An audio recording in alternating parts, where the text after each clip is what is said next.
Doctor साहब से मेरा सवाल ये है कि बाल झड़ने को कैसे रोका जा सकता है और निगरानी शुरा से दुआ के लिए अल्लाह तबारक व तआला शिफा अता फरमाए, अपना ख़ास फजल करम फरमाए।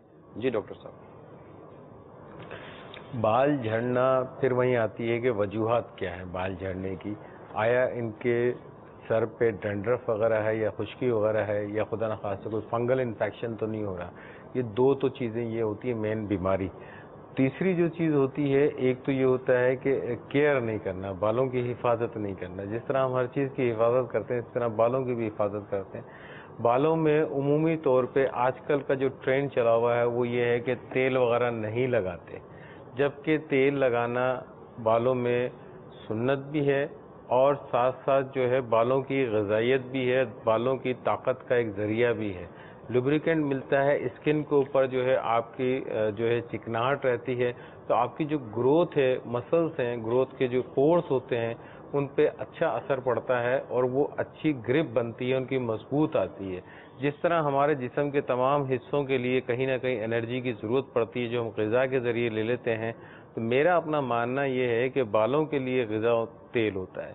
अगर आप प्रॉपर तरीके से तेल का इस्तेमाल करेंगे, सही तरीके से यूज़ करेंगे, तो मैं नहीं समझता कि अगर कोई बीमारी नहीं है, स्किन की कोई बीमारी नहीं है, तो फिर बाल झड़ने के चांसेस बहुत कम हो जाते हैं। आयरन की कमी से भी कोई ताल्लुक है? वही मैंने कहा ना कि अगर कोई बीमारी नहीं है, अगर कोई बीमारी नहीं है तो फिर बाल चलने के चांसेस बहुत कम वैसे होते हैं। ये भी कह सकते हैं आप कि कोई आजकल ऐसे क्रीमें और केमिकल्स वगैरह भी आते हैं कि जो उमूमन बालों को अच्छा बनाने के लिए लोग इस्तेमाल तो करते हैं, लेकिन आफ्टर ऑल उसका एक साइड इफेक्ट ये भी आता है कि बालों की जड़ें कमज़ोर हो जाती हैं और फिर बाल झड़ना शुरू हो जाते हैं।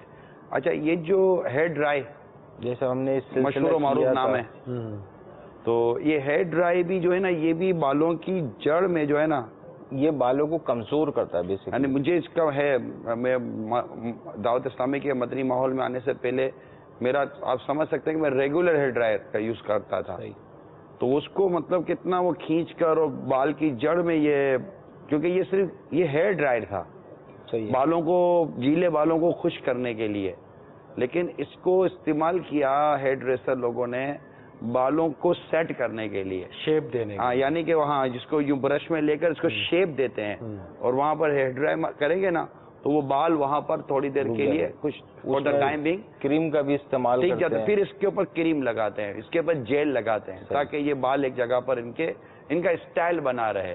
तो क्या आप समझ सकते हैं कि ये बालों के गिरने या बालों के कमजोर होने या झड़ने में ये भी एक फैक्टर हो सकता है?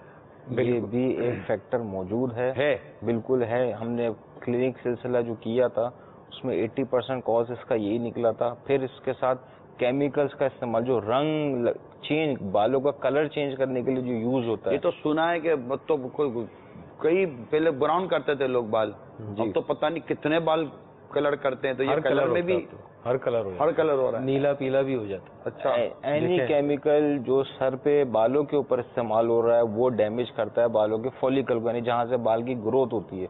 इवन के शैम्पू, कुछ लोगों को कुछ शैम्पू सूट करते हैं, कुछ को नहीं सूट करते, तो शैम्पू में भी केमिकल्स वगैरह होते हैं, कंडीशनर्स होते हैं, इनके इस्तेमाल पे, साबुन के इस्तेमाल, इनसे बालों की गिरने का अमल होता है। अगर तेल का इस्तेमाल, जो डॉक्टर साहब ने इरशाद फरमाया, तेल का इस्तेमाल, मेरा ख्याल है आप इसके ऊपर गौर कर लें सारे नाजरीन जो इस तरह हैं या जिनको प्रॉब्लम नहीं भी है, इसमें अल्लाह तौफीक दे और अगर वसअत मिली है तो जैतून का तेल ये भी बहुत अच्छा है।